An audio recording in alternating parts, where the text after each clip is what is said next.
আজ 15th August সকালবেলায় নিয়ে চলে এলাম গোল্ডিকে স্কুলে। যে টাইমে স্কুল থাকে সেই টাইমেই স্কুলে এসেছি।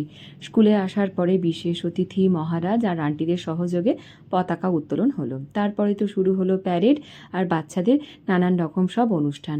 গলিটা যেহেতু শিশু 2-এ পড়ে তাই ওদের কোনো অনুষ্ঠান ছিল না, ওদেরকে শুধুমাত্র দেখানোর জন্যই স্কুলের মধ্যে আনা হয়েছিল।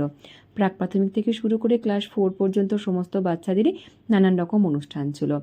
আর প্যারেড হলো, আর যখন এখানে প্যারেড হচ্ছিল, নানান রকম অনুষ্ঠান হচ্ছিল, নাচ গান আবৃত্তির, এইসবগুলো দেখে আমার কিন্তু সেই ছোট্টবেলার কথাটা বেশ মনে পড়ছিল।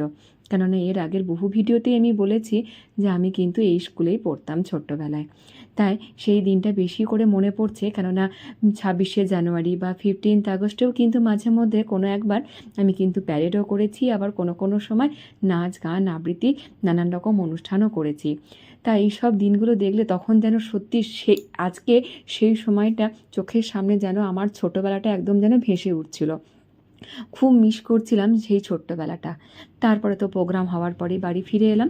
বাড়ি ফিরে এসে তো রান্না বান্না খাওয়া দাওয়া দুপুরবেলার তারই তো জোগাড় করা। আর অলির বাবাও ছিল না, অলির বাবা তো চেন্নাই থেকে গতকাল রাত্রেই ফিরেছে। তাই অলির বাবা বলল, একটা পাতলা পাতলা করে মাছের ঝোল ভাত করো, আর কিছু করো না।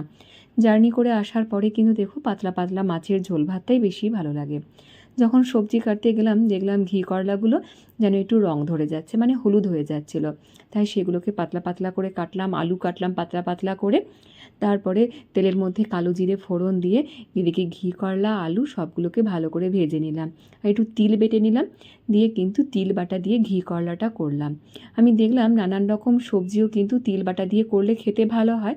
তাহলে যদি ঘি করলাটাও যদি তিল বাটা দিয়ে করি খেতে কিন্তু মন্দ হবে না। তাই তিল বাটা দিয়ে ঘি করলাটা করলাম, পেঁপে আলু পটল দিয়ে পাতলা করে মাছের ঝোল ভাত করলাম।